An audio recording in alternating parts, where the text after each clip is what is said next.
Welcome to the Wednesday night live stream here at Thunder Mesa Studio.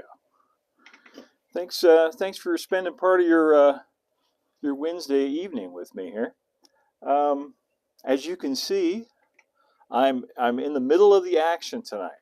This is one of my favorite places in the universe, right here, sitting right in the middle of the layout, surrounded by a couple of my favorite scenes, which we'll talk about in a little bit. And yes, there's a train running.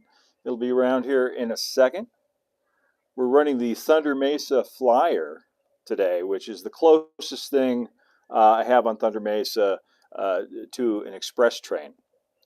It's not fast. Express doesn't mean fast. It just means it carries the mail and express packages, which will get where they're going sooner or later. Here it comes. It's coming around. Those of you who are on Patreon or members on YouTube have already had a chance to watch my latest video featuring the Thunder Mesa Flyer. That'll come out for everybody else on Saturday morning. So you get a chance to see that. And I don't want to brag or anything, but somebody told me it was the best video of a model railroad they'd ever seen. That's not me saying that. that was somebody else. Anyway, there's a lot of POV stuff. It's a POV run through of almost the entire layout. Oh, there it goes now. There goes the train right now. So that's going to be coming out on Saturday. Let me welcome you. Let's see who's here tonight. Jim, hi Jim. Gerald, Randy, DK, Austin, hey, all the usual suspects. Tim Clock. Howdy, Dave, friends from Thunder Mesa, from Riverside, California. You going to Gary's, Tim, in May? You going to try and make it out there? I think you said you were last time. And Lynn McCurdy. How are you doing, Lynn? How are you this evening? Norman. Bob from Typhoon Lagoon. Bob. My pal, creator of the Typhoon Lagoon Railway, is here tonight.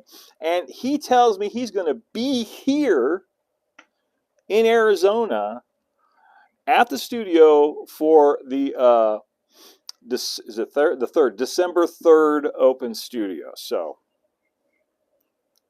it's going to be a fun time. We're going to have a little mini meet. He's going to be here. Is that true, Bob? You still planning on coming? You would agree with that statement? It's the fine. I was pretty proud of it myself. The model railroad video. So that's going to be coming out for everybody on Saturday. So yeah, this is nice, huh? I'm right here in the middle of the stuff, so we can see some trains running tonight. That's fun. Got my handy dandy NCE wireless cab remote running engine number 4, as you can see. Andy, welcome.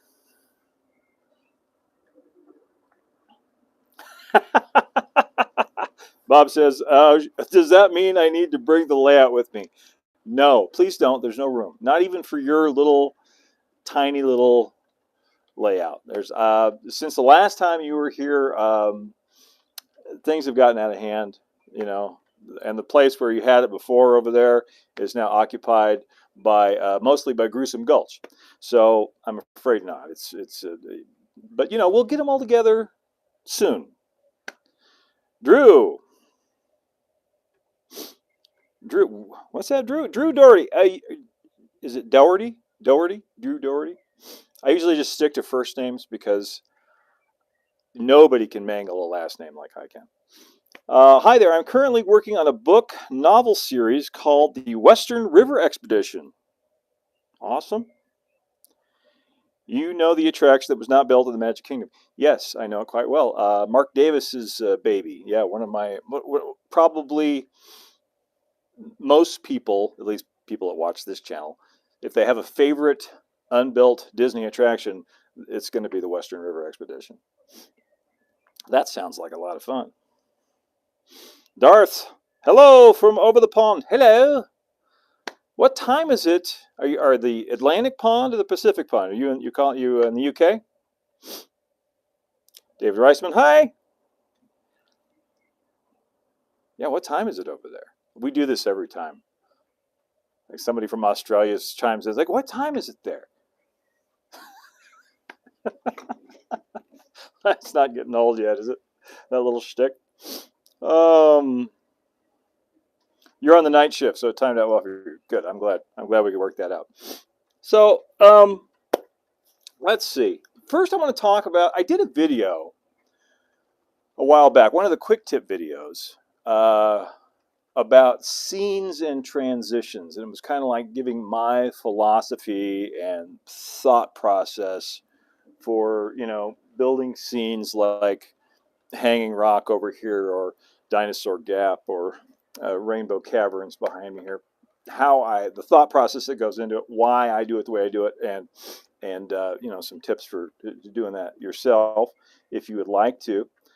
Trackside Mike, hello.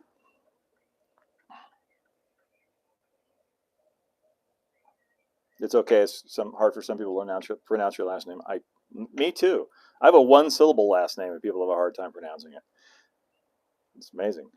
Anyway, so I did a little video on that, and I don't want to really retread a lot of the same territory on that.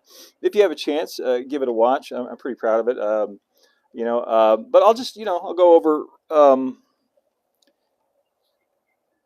a few of the finer points that I cover in that. And if you guys have questions, this is a chance to give live feedback, and we can answer those. Okay, we're riffing on Young Frankenstein now. Good. Um, one thing I cover is that at the most basic level, a model railroad is like a kinetic sculpture, which I realize sounds really pretentious when I say it now. But hey, it is. I used to justify my modeling to an artsy fartsy girlfriend I once had, which I did not marry, by the way, uh, that it was a kinetic sculpture, and then it was okay if it was a kinetic sculpture. But if I was just playing with trains, I was just like, no. Anyway, but it kind of is. It's as the trains move, your eye follows them through the landscape, going from scene to scene, and we can kind of use that interaction to tell the stories. Um, and this is interesting, considering I just did the video with the POV. There's a lot of selective editing in it. With the exception of some shots from inside Rainbow Caverns, I don't show the view from the train inside of tunnels or behind scenery all that much, because my philosophy is, if it doesn't show, don't waste time modeling it. So the thing to remember is that your scenes are designed to be seen by 1/1 scale humans, not the people on the train, which is great most of the time, unless you're doing a POV video, and then you got to cut away to a third person point of view, a trackside view, and then go back to the POV. Otherwise, you get to see stacked layers of unpainted foam inside the tunnels and stuff like that, which always kind of bothered me seeing that on videos. Paul, you ordered One Little Spark. Have you started reading it?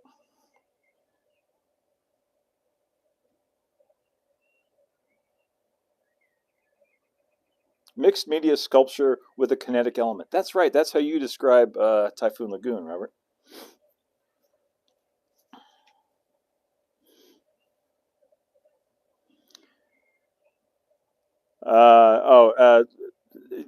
Drew asked, what are the plans for Thunder Mesa this Christmas, since I did Halloween? We talked about this.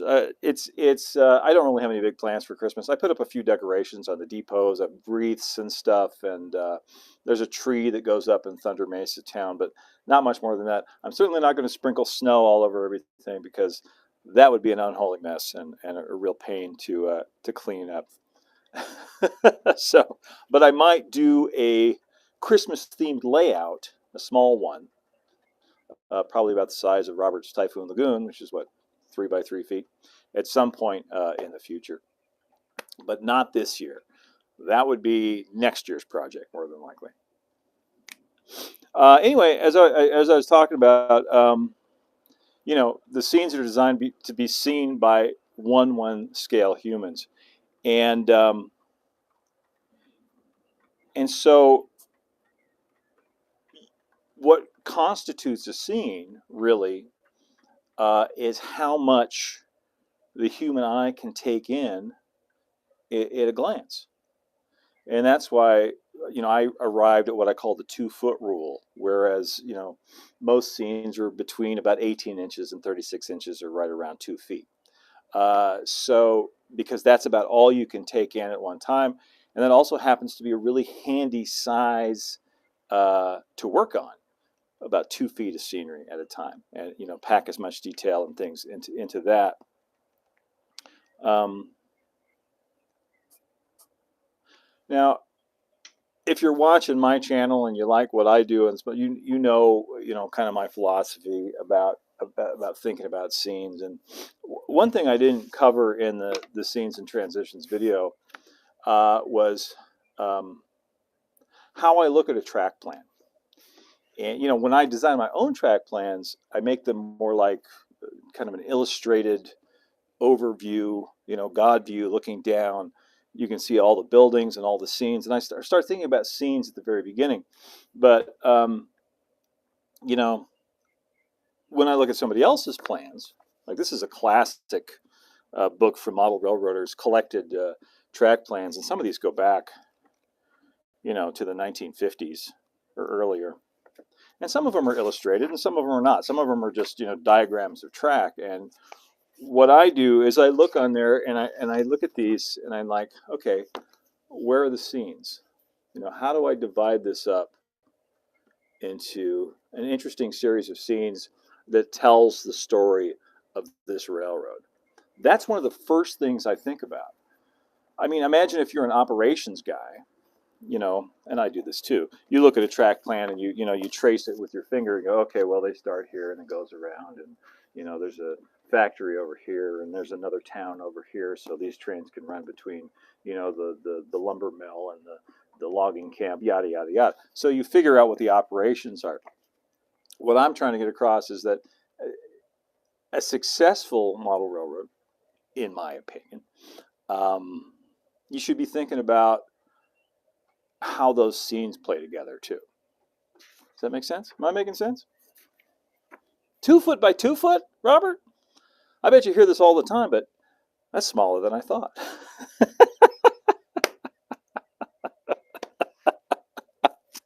Oh my goodness. Dave Van is here. Hi, Dave. You just got home. I'm glad you could join us tonight. So, on a model railroad, a model scene is a collection of visual elements that grab the viewer's attention and add to the story you're going to tell. So the first thing you got to figure out if you're planning a model railroad is, what story do you want to tell? What do you want it to be about? That's more important than the track plan. That's more important than the scenes. That's the basic thing. That's the DNA that everything else is hung on.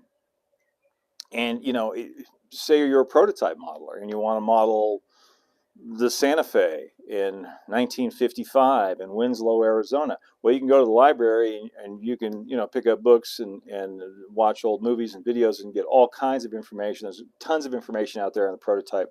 That's your story. That's the story you want to tell. What was this place like? What did the trains look like? What was the train traffic like at that place at this point in history? So that's your story right there.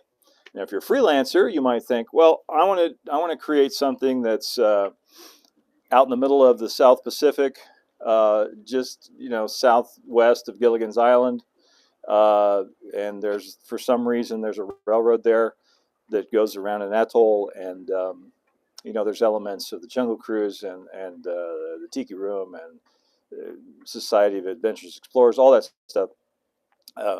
Donovan's Reef, Joe versus the volcano, all thrown in because you love that milieu, you love that genre. You want to tell a story about that. That's equally valid. Um, some operations people might disagree with me, but I think it's an equally valid approach to telling stories with trains. It just depends on the story you want to tell. You know, it's all up to you.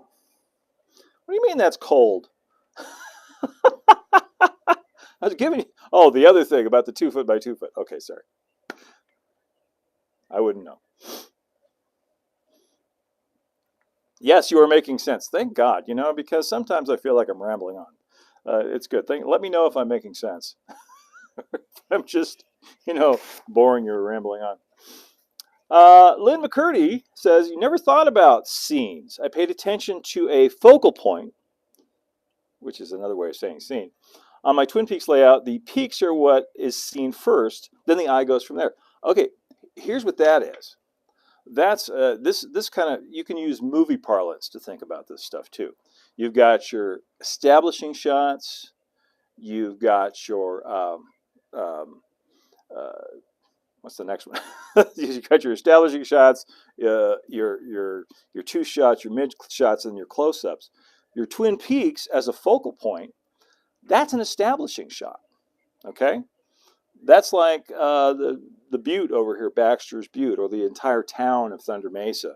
You stand back from 6 feet away, and that's a big shot. That's a big establishing shot that shows you where you are and introduces the viewer, whoever, to the world that you're creating. And then you move in closer, and it's the little scenes put together that make up that big establishing shot. That's what I'm talking about.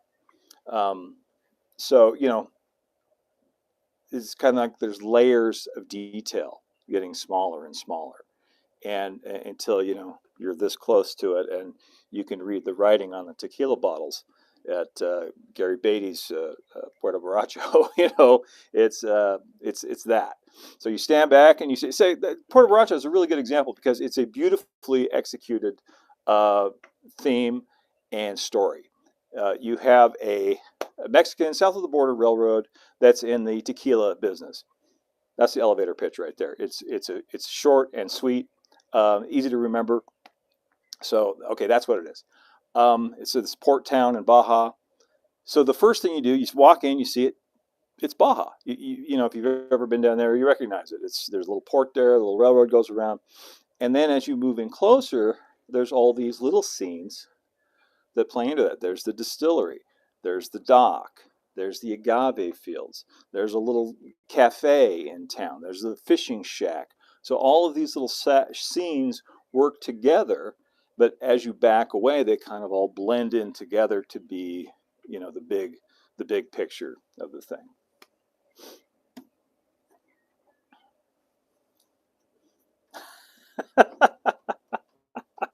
Next, I'll bash N-Scale. I'm not going to bash N-Scale tonight. I don't bash, do I? I'm not a basher. Um,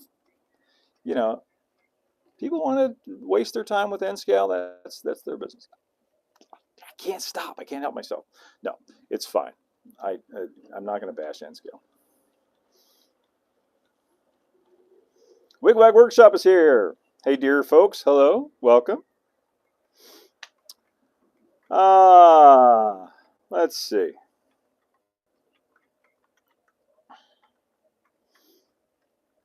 Speaking of scenes, Timber Creek Steam Company would like to know. Hello.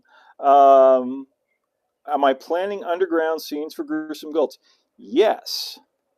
The whole backside of the layout is an underground scene. It's all one big, it's called Cadaver Caverns, if you've seen the track plan I did. And there's going to be lots of lighting and animation and spooky effects and projections and all this kind of stuff. Yeah. So there's going to be a big underground scene there. So it's, it's Rainbow Caverns, but spooky is what's going to be on the back there. And I probably won't get to more of Gruesome Gulch before anybody asks until after the first of the year. That's when I'm planning to get some more work done on that. Because right now, spooky season's over. Now we're going to the holidays. Not really in the mood to work on Halloween stuff since Halloween is now over, even though I love Halloween. So after the first of the year, I'll get back to that. Jacob. Hello, Jacob. How do I feel about G-Scale? Which G scale? I mean, there's the 132nd, there's 124th, there's 120 point whatever that is, F scale, which is 3-foot models, American 3-foot narrow gauge. How do I feel about it? I think it's great. I love it. I personally don't have the room or the bank account to model something like this in G scale. I would love to. I've talked to some friends about this, as a matter of fact. Like if my ship ever came in, if I win the lottery, or I could start a Kickstarter and everybody donates to it, you could all have a free season passes for life, and a T-shirt. I would build Thunder Mesa, but I would do it, a similar kind of theme. But I would do it in F scale, G scale, large scale. So you could walk in and it would be all around you on multiple levels, and you know, uh, just incredible scenery, bridges above your head, and deep canyons, floor to ceiling scenery, and I would do something like that. I mean, it'd be like a walk-through attraction with tons of animation and stuff like that. But I'll probably won't live long enough to do something like that. But if I ever do, I know all the people to work on it. So that would be a lot of fun. So the answer to your question is, how do you feel about G scale? I I I love it. Some of it I see is fantastic. Um, uh, eh, you know, I like models that are weathered and look like they fit into the world. Um, the one problem I see with a lot of G scale outdoor stuff is, you know, there's a big plastic train and I'm going to stick it outdoors and run it, and I'm never going to paint it or weather it or anything like that. So you get this big thing that you can really pour tons of detail into, as far as paint and weathering and detail parts and stuff like that. And a lot of people don't do it, but some people do. So it depends on the modeler, I guess, is what I'm saying. But I really do like it.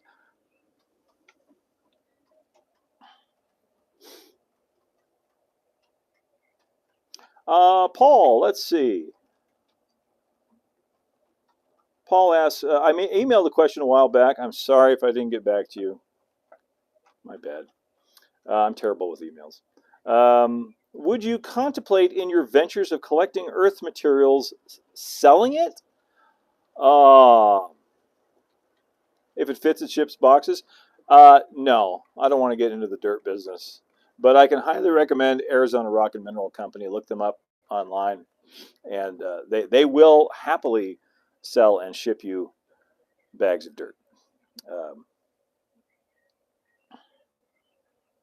yeah, Malcolm Furlow built a nice G scale layout near the McDonald's near Knott's Berry Farm. That's true. Does it still run? Probably not.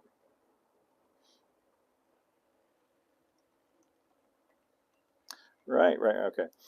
You're working on 120.3, thank you. Very simplified version of one of Dave's Big Thunder Mountain Railroad track plans. Is it the sit in the middle of one, where it's around you on all sides? That seems like it would translate to G scale pretty well, because you could keep the curves broad enough for it to work.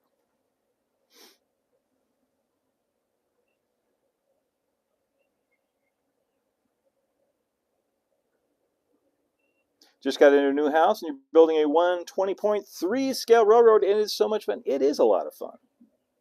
But my kind of feeling is, if I'm going to go that big, I want something I can ride on. I want live steam. If I'm going to put it outside, I want to be able to ride on it. That would be a lot of fun.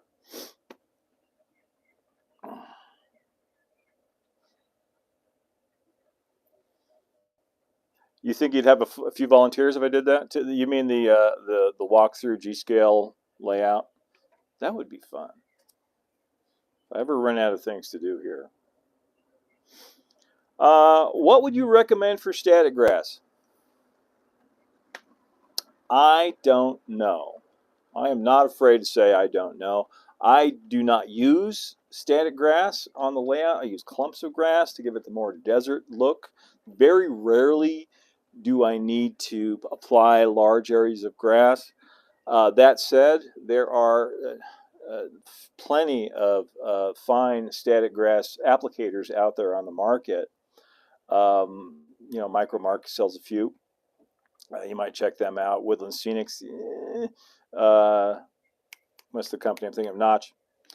And there are YouTube videos right on this very platform that will show you how to make your own static grass applicator. I have looked at those, and after this video is done being live and up online, if I can find a link, I'll put it down below to those static grass applicators. But I don't have a lot of experience with them personally. Those of you out there watching, you want to help out. If you have experience with static grass applicators and have one that you really like to recommend, go ahead and throw it in the comments there.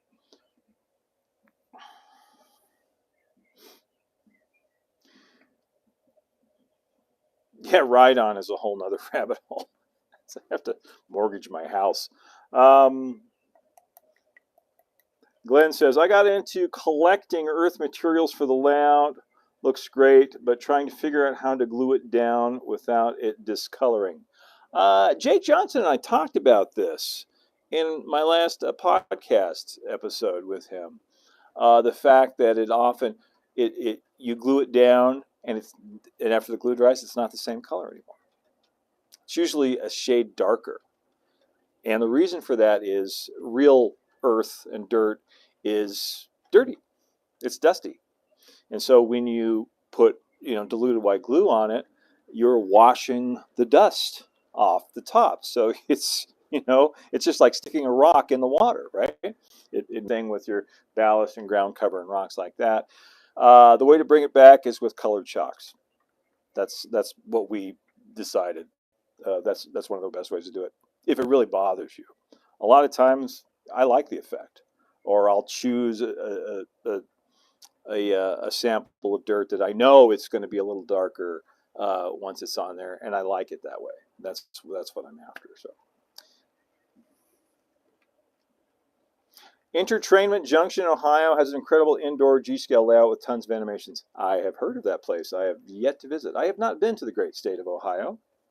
High in the middle and round on both ends. I haven't been there. One of these days, though.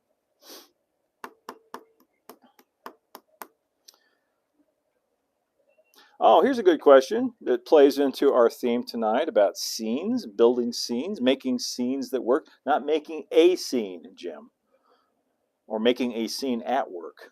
This is making scenes at work, making scenes that work. How did I come up with the background story for your railroad? It took a long time, actually. I was thinking about it for a long time. It was something in the back of my head, and I was working on other projects, other model railroads, and commercial projects and stuff like that. And I was thinking about it, and what it really required was me to give myself permission to do this railroad the way it is, which is kind of a fantasy theme. It's once upon a time in the Wild West, and I don't know how I hit on the idea. You see, because I really liked Disney railroads, and I like Disney style railroads, the colorful paint schemes, and the equipment's clean, and of course that's all based on real prototypes like the Virginia and Truckee. But the idea was, I hit on the idea that what if, it always starts with what if there was a real world prototype for Big Thunder Mountain and the Disneyland Railroad and Nature's Wonderland. Oh, and Calico Mountain at Knott's. What if there was a real world prototype? What if there was a real place where all of these railroads, a real prototype that inspired all of these, and with real locations that inspired all of that stuff? And what that did was it gave me the permission and the ability to kind of riff on Disney stuff without actually copying it. Because I can always say, well, my stuff came first and they copied me. This is the prototype. This is the original. And Walt and Ward Kimball and Roger Brogy came to Thunder Mesa in 1953, 54, and they made some notes and took some pictures. And, those are all in the Disney archives now, where they originally visited and got the idea for so much Disneyland. Anyway, I don't know how I came up with that story, but and it's grown over the years. Teddy Roosevelt's involved now for some reason, uh, just because I like Teddy Roosevelt. But you know, it just it's. I was lucky enough to stumble on a theme that combined a lot of my interests into one thing, which is why I've been able to stay motivated and enjoy working on this for as long as I have. It's 12 years now on this railroad that I've been working on it off and on. In the early first couple of years, for a few years, I worked on it very sporadically. I had a lot of other things to do. I didn't have the time to work on it that I have now. But 12 years, that's a long time to stay interested in a project, especially for me. So, I love the Southwest. I love the high desert, the Canyonlands, Canyon Country, Moab, Sedona, Grand Canyon, all of that. So, it just all seemed to fit together rather nicely. And I got lucky coming up with that theme.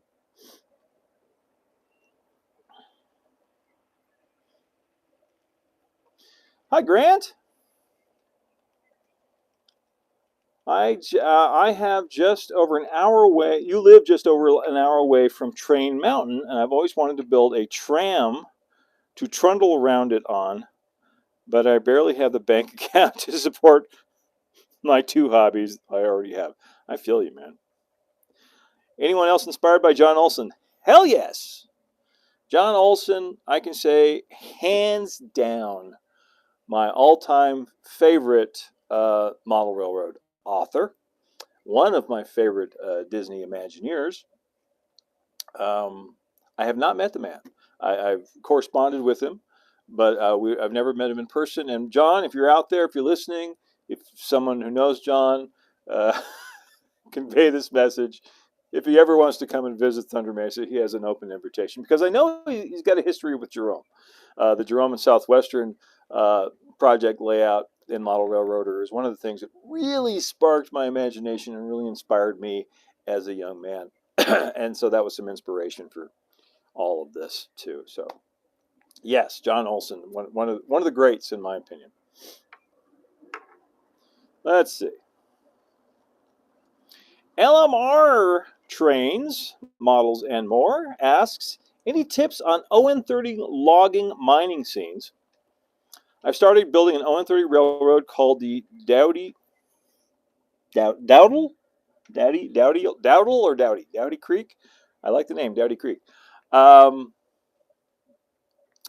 My advice for logging is the same as my advice for any other kind of theme layout.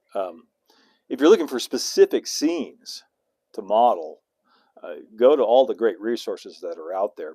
Books by Mallory Hope Farrell and things like that. All the different logging. What part of the country is your logging empire located in? The Pacific Northwest? Is it the Redwoods? Is it California? Is it West Virginia? Where is it? That's the first thing. With any kind of scenes, any kind of layout, any kind of storytelling, the first questions to ask are, who, when, what, where, and why. Where is it? When is it? Well, logging is why it is, right? So those are the questions to ask. And once you answer those questions, the scenes kind of write themselves. It's like, oh, well, it informs what you're going to do when you know what the world is. The headlight went off. What's up with that? There it goes. Little things like that bother me. But logging scenes. The way you could build a really nice logging layout. The thing I like about a logging layout from model railroad, similar to mining, is that it's kind of a closed system. It's a great operator's layout for one person or two people. because you're moving a commodity, logs, from the logging camp to the sawmill. And in some cases, uh, you'll have another light railroad come in or something and pick up lumber at the sawmill and move it on to wherever. Uh, but since it's a nice closed system like that, it's the scenes kind of write themselves. You've got the logging camp, you've got the sawmill, and you've got everything in between. Usually some really cool trestles and forest scenes and stuff like that.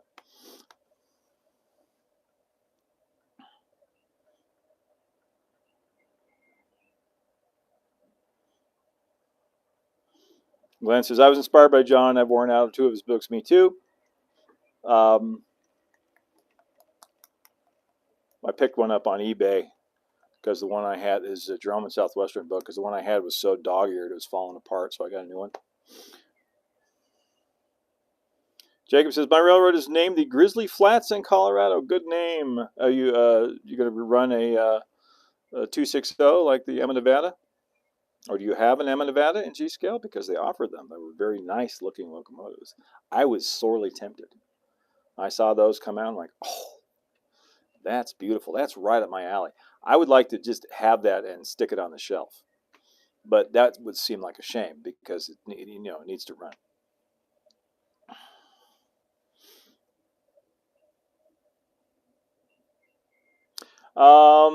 Hillside Western 12, good question. Do you think you will do an updated video on the railroad's locomotive roster? Yes, I will, as soon as I finish the next locomotive, which is number 2, the Harper Goff, which is a 440, a Bachmann 440 that I'm backdating to the 1880s. So it's going to be pretty cool. Dave Van, your favorites: Malcolm Furlow, John Allen, and John Olson. Yeah, that's the Holy Trinity as far as I'm concerned. uh,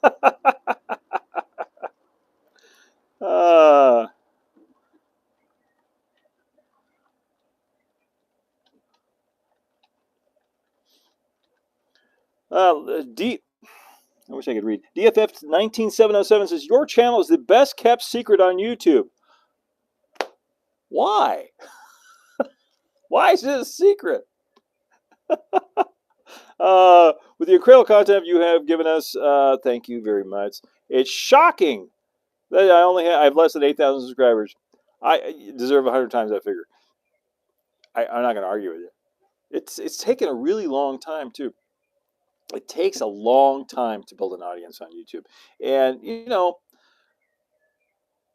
I have quality viewers. If I was okay, here's the thing: if I was modeling an HO and doing a traditional transition era Midwestern or East Coast layout with lots of cool scenes and stuff like that, I'd probably have 25,000 subscribers.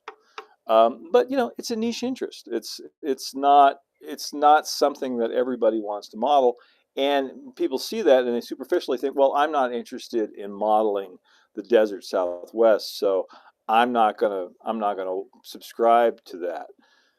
But hey, they're lost, right? Because they're missing out on all of these pearls of stupidity that I'm throwing out there.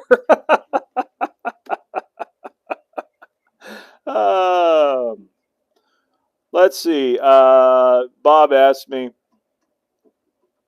when am I getting back to the podcast? Soon. My next guest lined up is Jim Wells from Fantasonics, that provides model railroad sounds.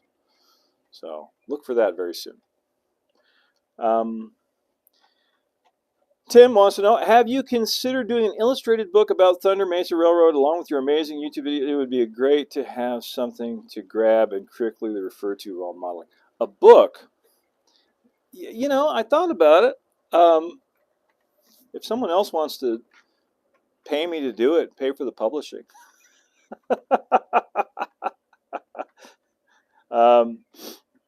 That's a lot of work, doing a book. Yeah, I would enjoy having that myself someday. as a kind of a record. That's kind of one of the reasons I'm doing all the Thundercam videos, to document all of the scenes, all of the all the stuff I've put my blood, sweat, and tears into on this.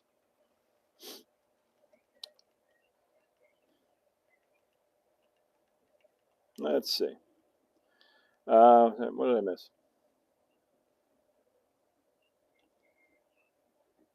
Paul says, if one is into G scale, mixed scales, and want to get involved, there is a club in Southern California by the name Del Oro Pacific. You're with the FN3 gauges mostly. Yeah, cool. Good tip. Anybody come up with a static grass applicator recommendation? Did I miss it? You have a Chloe and an Olamana. Great locomotives. And I run a Colorado narrow gauge 260 that was nicknamed the Snowman because it's got the snow plow, right?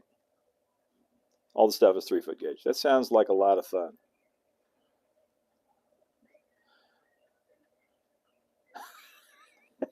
Tell us how you really feel, Robert.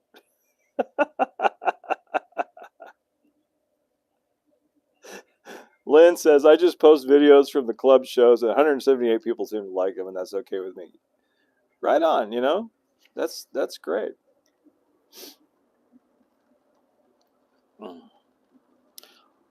Gerald Stewart, this is a great question. What is your opinion on Harry Brunk's Up Clear Creek on the narrow gauge layout? My opinion? Loved it. I had a subscription to the Gazette for many, many years, and I collected them all. And I loved Harry Brunk's work. Up Clear Creek on the narrow gauge, there's a book about that, by the way, by Benchmark Publishing. I think there's 2 volumes to that. I thought it was great. And here's a guy who was kind of prototype freelancing. He was modeling the Colorado and Southern Clear Creek branch, which you can visit parts of, by the way, up in Georgetown, Colorado. I just did a video not too long ago on the Georgetown Loop Railroad. You can check that out. Yeah, it's just I loved his stuff. And that was HON3. I would be curious to see the layout operate. I would, because HON3 is, back in those days when he was doing that, it was notoriously hard to get the trains to run well. So I would love to see how he did it.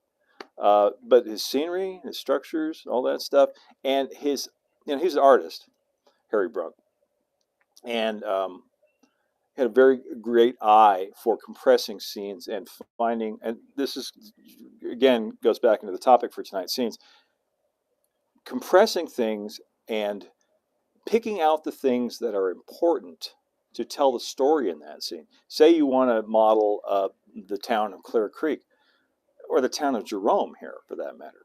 Mike Hazard is modeling the United Verdian Pacific and the town of Jerome. You can't model it all. There's just no way.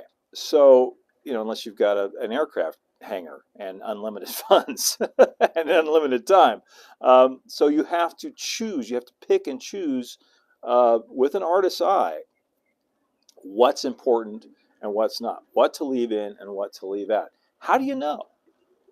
How do you know what's important? Well, the important things, I can paraphrase Maria Kondo. Does this spark joy? If it doesn't spark joy, get rid of it. But I would say, does this help tell the story? If it doesn't help tell the story, if it's just detail for detail's sake, it becomes clutter. So get rid of it. So Harry Brunk had a great eye for being able to, distill down what was important so that you would look at that scene. And if you'd been to that place in Colorado, Black Hawk or wherever, you'd look at that and go, oh yeah, that's Black Hawk, even though he left out a ton of stuff. Or maybe put something else in there that wasn't there. Maybe it was in another town, but he put it there because it worked visually. So that's all part of the art of this hobby. That's part of the fun of this hobby is figuring that stuff out, and a lot of it is trial and error. You know,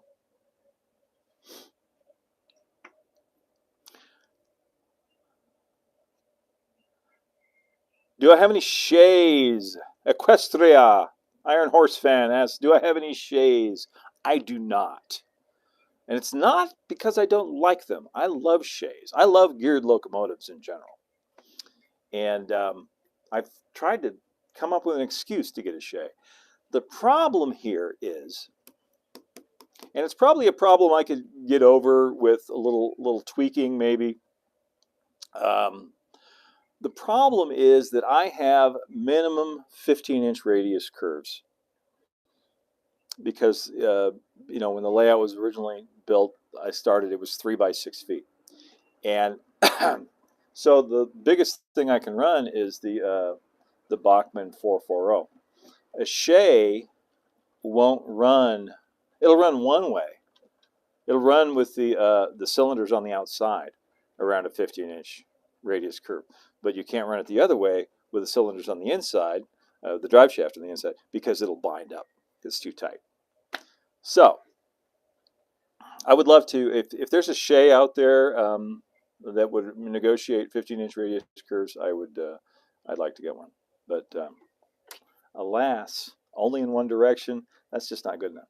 But I do love them. The Dixiana at Roaring Camp in California is one of my favorite locomotives.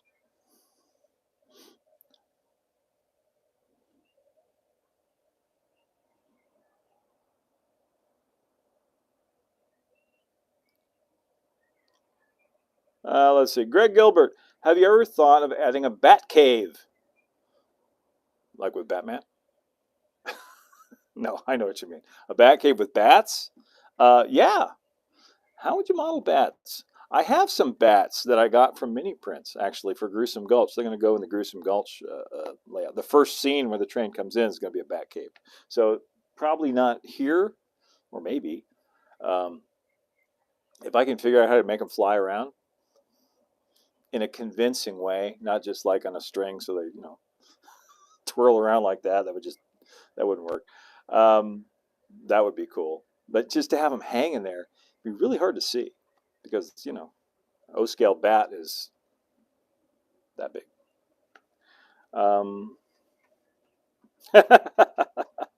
Hi, Lindley. I'm glad you could make it. It's nice to see you, man. Tim says, any publishers out there, contact Dave and get the books, get the book going. Okay. Thank you. Thank you. I appreciate that. John Clark says, hi from Central Ohio. Better late than never. I'm glad you guys can make it.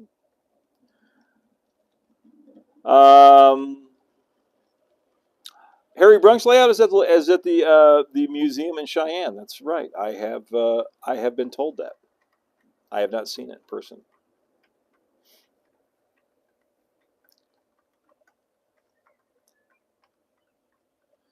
The flooded town scene. How would you do that? Embed the track in resin. Yeah, you could do that.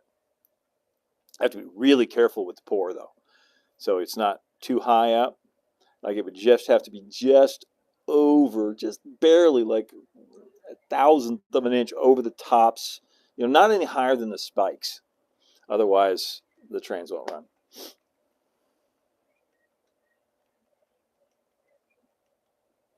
What if you shorten a Shay or kit pass a Shay? Yeah, that's possible. One thing I haven't thought of is, the Bachmann HO scale Shay. You can turn it into a 2-truck Shay, and there's a kit out there. I think it's from Wiseman, actually, to convert it into an ON30 Shay. I wonder if that would work.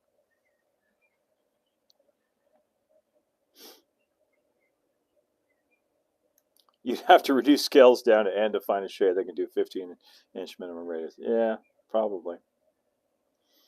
Russ at Rock and Roll Road. Hi from Oregon. Hi, Russ.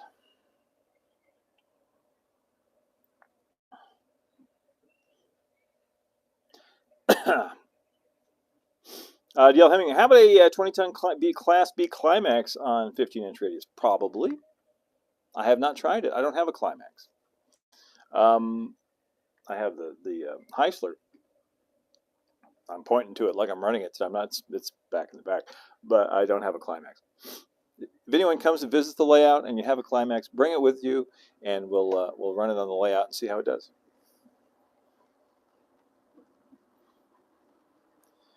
Let's see.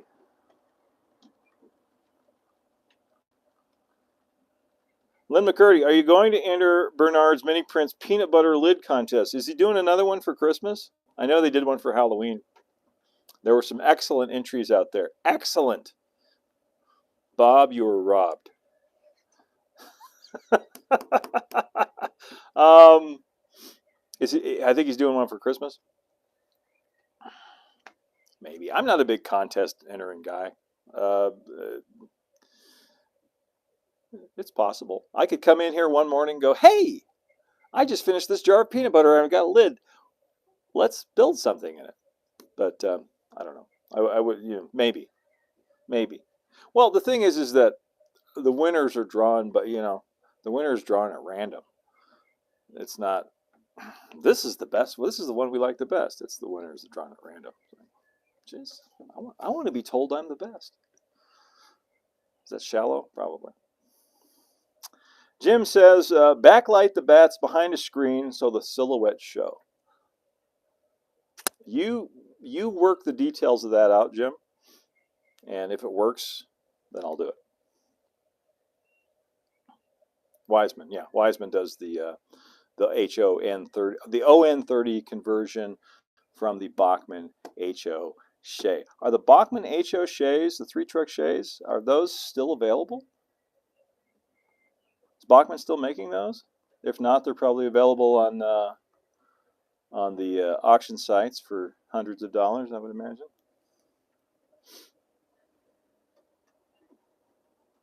Randy Summershoe says, would love to see a diorama based on your Copernicus 1. That's a kind of a steampunk looking rocket that I designed. Maybe you can hide it on your layout like a Twilight Zone episode. I would like to do that, but I would probably want it to be standalone. I want to do the rocket and have it like hanging from the ceiling and put a smoke unit and lights in it, so periodically smoke shoots out the back and it lights up and maybe goes makes a little noise. That'd be fun. My friend Ray is always bugging me. He says, you need to have what you need, Dave? You need to have a crashed UFO back there in the rocks somewhere, like Area 51. Okay, little green guys coming out, little gray aliens. So, yeah, I could do that. That'd be cool. Christmas mini prints, peanut butter. For those keeping track, Robert tells me that the Christmas mini prints peanut butter jar lid contest deadline is December the 1st. That's not enough time.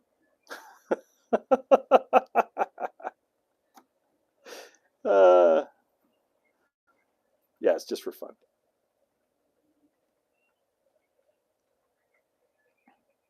Norman asks, with HD picture quality in tablets and smaller HD TVs being fairly inexpensive, have you ever considered using one for background live action video scenes? Ooh, kind of like the Volume at Lucasfilm, where you have a LED screen in the background, and that'd be cool. I've seen it used mostly. I've seen people do TVs inside buildings. Where there's a little TV screen. There's the Ed Sullivan Show or something on there.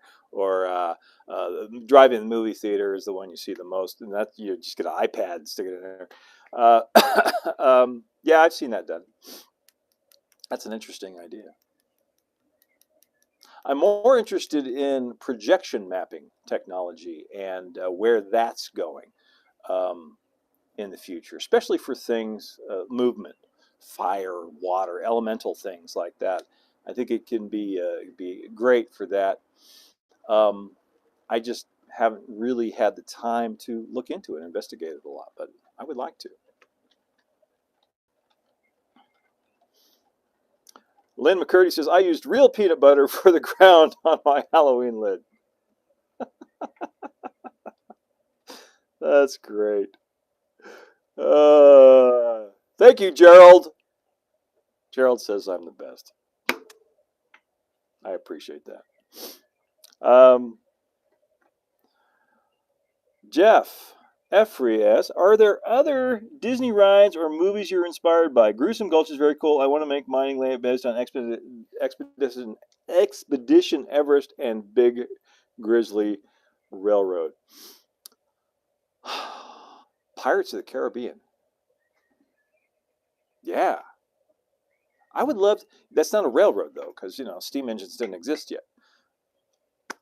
I would love to do a really cool Treasure Island diorama, with a pirate ship and, more based on Treasure Island, but pirates and, large scale, big boat, big pirate ship. There's some great pirate ship models out there for those who like to build ship models. Yeah, that's another one of those that's on the list of if I live long enough, if I have time, I'll get to that. I would love to do that. That would be cool. A Pirates of the Caribbean themed something.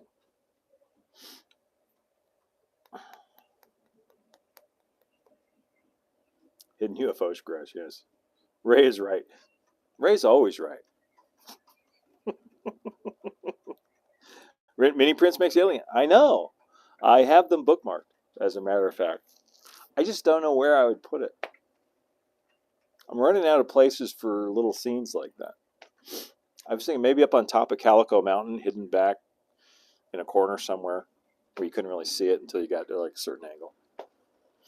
I think it'd be fun to do one where it's hovering at night and a light's coming down and there's a guy being, transported, lifted up like he's being abducted.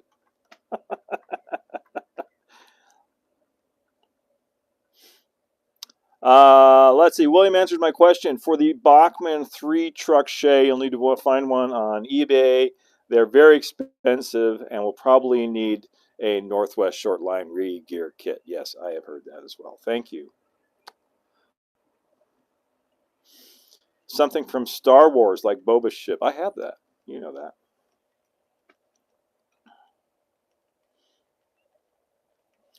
Projection map, bat swarm. That would be cool. The train comes in and the bats all wake up and fly around. That could be done. Where would you hide the projector, though? That's always the sticking point. Where do you put the projector? It'd have to be like inside a building or hidden by some rock work. There's a lot of logistics to figure out.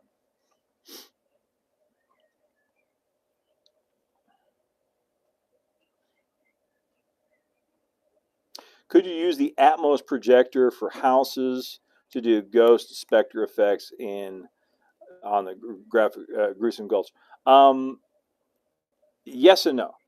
You can use a digital projector, but the Atmos projector, the one that they sell, at least the one they used to sell on their website, is this big.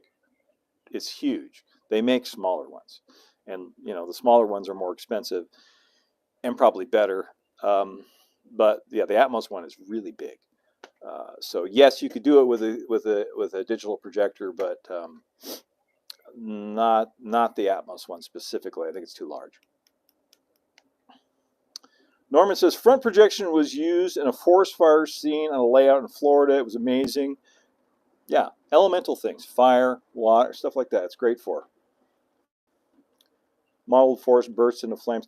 The backdrop. Could you imagine a projection back? You don't have to imagine it. Go ride the Disneyland Railroad through the Grand Canyon diorama. They very tastefully and artfully added projection mapped stuff onto the backdrop. The lightning storm.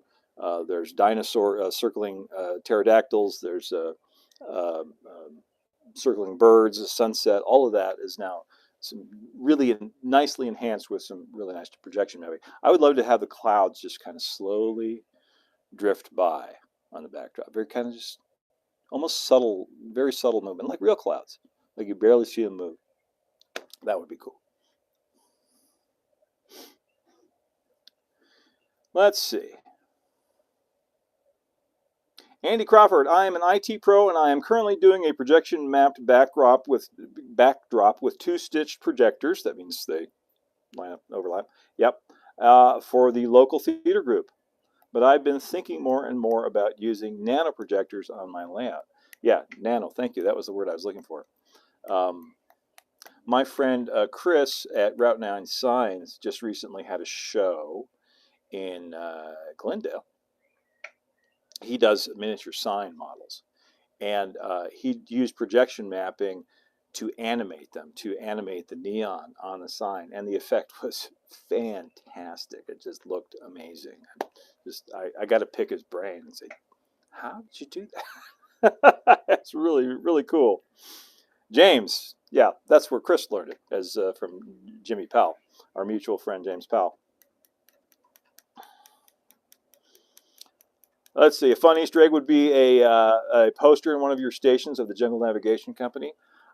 I might have that. I've got the Disneyland Railroad, obviously. I've got the Columbia. I've got the Mark Twain. I've got Tom Sawyer Island. I don't know if I have the Jungle Cruise, but that would be cool. Well, I'm running out of time here. I don't want to go too long. It's 9 o'clock, it's 9 o'clock in Arizona. It's 8 o'clock on the West Coast. We started talking about scenes. You guys have any other questions I can answer for you about tonight's topic, about scenes, the transitions between scenes, which I barely talked about, how to move from one scene to the other, anything like that before we wrap it up tonight. Like right behind me, I'll show you. There's a couple of scenes and transitions. You've got Rainbow Caverns, and as it comes out of the tunnel, it transitions into Dinosaur Gap. Well, it's a very soft transition. It's like a soft cross dissolve, so you don't really notice it. It's just like it was there and now it's here. So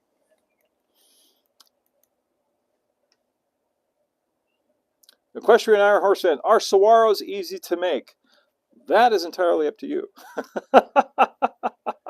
I carved mine out of polyurethane carving foam, which you can get on Amazon. It used to be marketed by a company called Balsa Foam, or a brand name called Balsa Foam by American Art Clay Company. That's become really hard to find.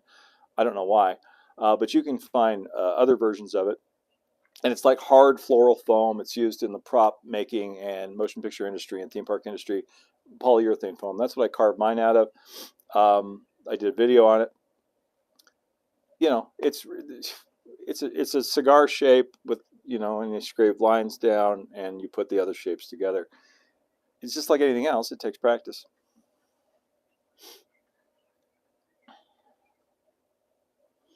Tamarack says, hey, just dropping by, saying thanks for all the great content. I'll need to come back and catch this rest late. Thank you for stopping in. I'm glad you can make it. Andy, still planning on using photo backdrops and just adding cloud and sky with projectors. That would be a neat experiment, Marin. I would like to see that. All right, guys. Happy Valley Hobbies. Good question. Before we go here, this will be the last one I think I answer. What would be the harshest transition? The harshest transition on the Thunder Mesa layout would be where it comes out of the backdrop into the staging yard. Because it's not scenic at all. That would probably be the harshest transition. It's kind of hard to say because I've got some unfinished scenes here, and it's a little harsh because it's not done yet. But when I look at it, I see what it's, I kind of envision what it's going to look like when it's done. So hard to say. Harshest transition in a modeled area of the layout.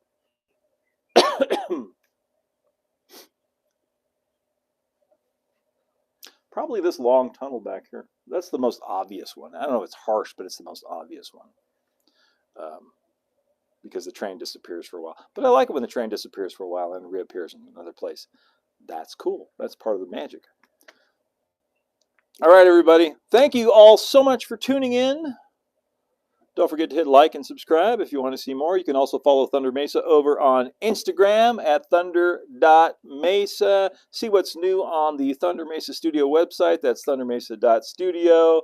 If you really like what we're doing here on the channel and would like to support us more, you can go over to patreon.com/thundermesa like these nice folks did. Oh, sorry, there's no scroll right there. But you guys know who you are. Until next time, keep moving forward, everybody. Adios for now.